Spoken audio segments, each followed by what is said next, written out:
Kuwait की एक मशहूर सिंगर जिसने एक ऐसी शादी में परफॉर्म किया कि उसके बाद इस खातून ने हमेशा के लिए गाना गाना छोड़ दिया। सिर्फ इस खातून ने गाना गाना नहीं छोड़ा बल्कि इसके बैंड में जितनी भी खवातीन मौजूद थी, शामिल थी, परफॉर्म करती थी, उन तमाम खवातीन ने भी हमेशा के लिए गाना गाना छोड़ दिया, फंक्शन में जाकर परफॉर्म करना छोड़ दिया। अब इस शादी में ऐसा क्या था, इस खातून के साथ, इसके बैंड के साथ इस शादी में ऐसी क्या अनहोनी हुई जिसे सुनने के बाद आप हैरान होंगे और सोचने पर मजबूर होंगे कि इस खातून और इसके बैंड के साथ आखिर हुआ क्या। जनाबे अली 1997 इतवार के रोज इस खातून को यानी इस सिंगर को एक कॉल मौसूल होती है एक खातून की कि जुमेरात के रोज शाम 9 बजे मेरी बेटी की शादी है, आपको मैं बड़ा पसंद करती हूँ, मेरी बेटी भी आपके गानों को बड़ा पसंद करती है, आपकी आवाज बड़ी खूबसूरत है, आपका बैंड बड़ा कमाल है और आप इस वक्त कुवैत में पीक पर हैं और आपकी डिमांड भी बहुत है, आपसे रिक्वेस्ट करूंगी कि आप मेरी बेटी की शादी में आकर परफॉर्म करें। अब नूरा अल तकाका जो इस खातून का नाम था और इसमें इसका एक बैंड भी शामिल था जिसमें खवातीन शामिल थीं और सबसे खास बात यह कि इसके साथ मर्द हजरात नहीं होते थे, इस बैंड में सिर्फ और सिर्फ खवातीन ही शामिल थी। अब नूरा अल तकाका ने तो अवल इनकार कर दिया, कहा कि मेरी ऑलरेडी बुकिंग है इसलिए मैं माजरत करती हूँ, मैं जुमेरात को नहीं आ सकती, आप कोई और दिन रख लें उसमें आकर परफॉर्म कर लूंगी। अब उस खातून ने बार बार इसरार किया नूरा अल तकाका से कि आप काइंडली आइएगा, मैं आपको डबल मुआवजा दे दूंगी, यानी कि जो मुआवजा आप एक दिन का लेती हैं उससे डबल आपको मुआवजा दे दूंगी, आप आ जाइएगा। अब ये अल्फाज सुनने के बाद नूरा अल तकाका ने रजामंदी जाहिर की और अपनी टीम को भी एग्री किया कि हमें इस शादी में शिरकत करनी चाहिए क्योंकि हमें डबल मुआवजा मिल रहा है। अब जुमेरात का रोज आया, नूरा अल तकाका और इसकी बैंड में मौजूद खवातीन उस लोकेशन की जानिब बढ़ती हैं। खातून ने नूरा अल तकाका को बता दिया था, एड्रेस समझा दिया था कि आपने इस लोकेशन पर आना है जहां पर हमारा घर मौजूद है और इस लोकेशन पर आएंगी तो आपको लाइटें नजर आएंगी, आपको एक बड़ा खूबसूरत घर नजर आएगा और ऐसा घर शायद ही कभी आपने देखा हो। नूरा अल तकाका जुमेरात के रोज रात 9 बजे उस घर में पहुंच जाती हैं। अब घर जाने से कबल ही यानी कि जब रास्ते में थी तो रास्ता ऐसा खौफनाक था कि अपने बैंड से वो पूछ रही थी कि हमने ऐसा रास्ता कभी भी नहीं देखा, ऐसा सुनसान रास्ता कि हमें दूर दूर तक ना बंदा ना बंदे की जात नजर आ रही है। अब सफर करते करते करते करते वो घर आन पहुंचा जिस घर में, जिस शादी में नूरा अल तकाका ने अपने बैंड के हमरा परफॉर्म करना था।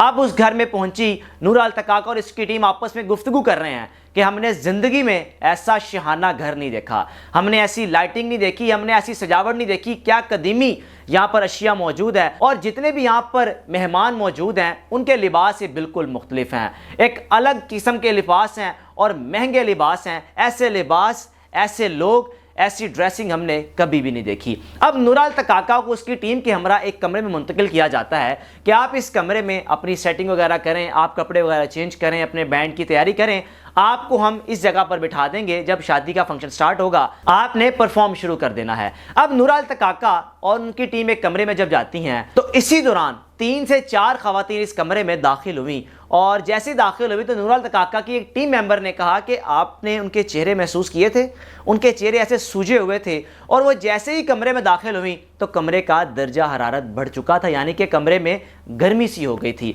अब नूरा अल तकाका ने कहा ऐसा कुछ भी नहीं है, आप बेफिक्र हो जाएं, परेशानी वाली कोई बात नहीं है, हो सकता है कि वो खवातीन कहीं और से आई हो या हमें इस चीज़ को नोटिस नहीं करना, हम यहाँ पर परफॉर्म करने आए हैं। अब नूरा अल तकाका को महसूस हो रहा था कि कुछ तो गड़बड़ है, लेकिन अपने असाब को मजबूत रख रहा था क्योंकि नूरा अल तकाका उस बैंड को लीड कर रही थी।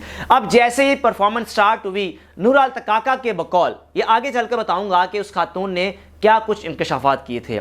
नूरा अल तकाका ने कहा कि जब शादी का फंक्शन शुरू हुआ, रक्स शुरू हुआ तो मैं मुसलसल गाती जा रही थी, मेरा बैंड मुसलसल परफॉर्म कर रहा था और यकीन जानिए 9 बजे फंक्शन शुरू हुआ, 12-1 बजे के करीब इतने अफराद आ गए जिसमें बच्चे भी शामिल थे कि हर गुजरते घंटे के साथ वहाँ पर लोगों की तादाद में इजाफा होता जा रहा था, जो हमारे लिए भी हैरान कुन था।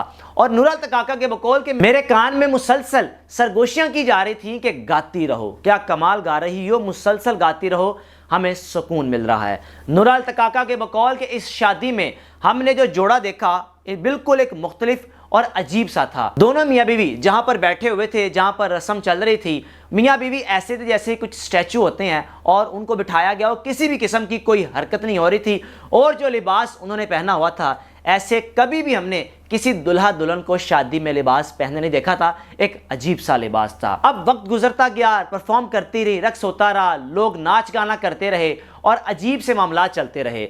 नूर काका के बकौल कि जब मजीद लोगों का इजाफा हो रहा था, जब लोग दाखिल हुए तो हमें अजीब सा लगा। उनके पाँव बकरी के पाँव जैसे थे और कुछ तो लोगों के पाँव ऐसे थे जैसे पाँव टेढ़े थे। तो उनको देखने के बाद हमें खौफ तारी होना शुरू हो गया और हम परेशान होने लग पड़े कि ये मामला है क्या। अब नूर काका ने अपने मजबूत असाब को कायम रखते हुए परफॉर्मेंस जारी रखी। एक टीम मेंबर जो कि इस परफॉर्मेंस के दौरान बेहोश भी हो चुकी थी। नूर काका के बकौल कि जब मेरी टीम मेंबर बेहोश हुई तो एक गेस्ट आए, मेहमान आए, आकर पूछा कि आपकी इस टीम मेंबर को क्या हुआ। तो नूर काका ने कहा नहीं ऐसा मसला कोई नहीं है, वो परफॉर्मेंस हम करते रहते हैं, तो थकावट की वजह से वो थोड़ा सा बीमार हो रही हैं, तो बिल्कुल ठीक है, आप अपना कंटिन्यू रखें। अब उस घर में लाइट्स लगी हुई थी, रोशन थी। अब जैसे ही जनाब फजर की अजान शुरू हुई, फजर की अजान होती है, मुअज्जिन कहता है कि अल्लाहु अकबर अल्लाहु अकबर। ये कहने की देर थी कि उस घर में तमाम लाइट्स बुझ गईं। अब नूर काका के बकौल हमने अपनी परफॉर्मेंस जारी रखी, हम गाते रहे। अब जैसे ही हल्की सी रोशनी हुई तो हमने देखा उस घर में कोई भी फर्द नहीं था, घर बिल्कुल सुनसान था। तो जैसे ही हमने ये सूरत हाल देखी तो मेरी टीम मेंबर्स ने वहाँ से भागने का फैसला किया कि अजीब सी सिचुएशन पैदा हो गई। चंद लम्हे कबल यहाँ पर एक लोगों की एक बड़ी तादाद थी। जैसे ही रोशनी हुई सब कुछ खत्म हो गया और इस घर में सुनाटे छा गए। नूर काका के बैंड ने वहाँ से भागने का फैसला किया। जैसे ही निकले तो रास्ते में एक बुजुर्ग मिला। उस बुजुर्ग से पूछा कि ये रास्ता कहाँ पर जाता है। मैं कुवैत की एक मशहूर सिंगर हूँ, मैं यहाँ पर परफॉर्म करने आई थी, हम रास्ता भूल गए। तो उस बुजुर्ग ने कहा कि आप कहाँ परफॉर्म करने आई। तो उसने कहा कि पीछे वाले घर में। बुजुर्ग ने कहा कि इस घर में तो एक अरसे से कोई रहता ही नहीं है। अब ये अल्फाज कहने की देर थी कि नूर काका ने जब पीछे मुड़कर देखा तो वो घर जिस घर में लाइटिंग थी, वो घर जिस घर में सजावट थी, वो घर जिस घर को देखने के बाद नूर काका की टीम कह रही थी कि आज तक ऐसा घर देखा ही नहीं, वो घर ऐसे था कि जैसे इस घर में पिछले 100 सालों से कोई आया ही नहीं। यानी कि वीरानियाँ, जाले लगे हुए और खौफ तारी होना शुरू हो गया। अब नूर काका ने वहाँ से भागने का फैसला किया।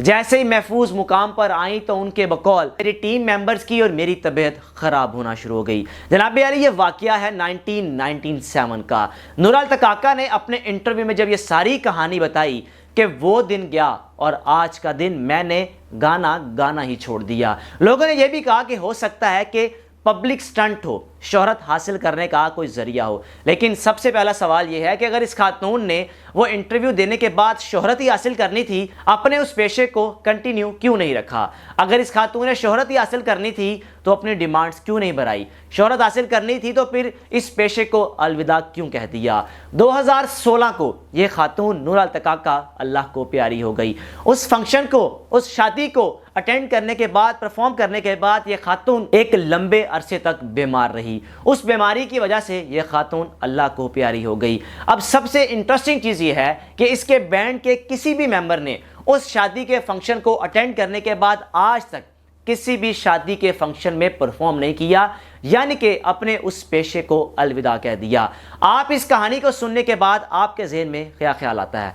क्योंकि जिन्नात मौजूद हैं। कुरान मजीद में लिखा हुआ है कि जिन्नात इंसानी मखलूक से ज़्यादा हैं, यानी कि हम इंसान हैं, हमसे कई गुना तादाद जिन्नात की है जो हमें नज़र नहीं आते। लेकिन नूर काका की हो सकता है कि वो जिन्नात इतने मद्दाह हों कि अपनी शादी पर बुलाया और अपना आप उनको दिखा भी दिया, क्योंकि अमूमन शैतान इंसान को नज़र नहीं आते, ये छुपे होते हैं, ना ये किसी कैमरे में कैच होते हैं, ऐसा कुछ भी नहीं है। लेकिन नूर काका की एक शादी में परफॉर्म करना उसकी सारी ज़िंदगी का एक ऐसा अलमनाक खौफनाक मंजर बना कि उस खातून ने ना उसके बाद परफॉर्म किया और वही परफॉर्म करना उसकी मौत का सबब बन गया। आपने इस वीडियो में अपनी राय का लाजमी इजहार करना है कि यह सब कुछ सुनने के बाद, देखने के बाद आपके ज़हन में क्या सवाल आता है, या आपके ज़हन में क्या क्या सवालात पैदा हो रहे हैं कि जो नूर काका ने अपने इंटरव्यू में कहा उसमें कितनी सच्चाई है। अपने मेज़बान को इजाज़त दीजिए। अल्लाह हाफ़िज़।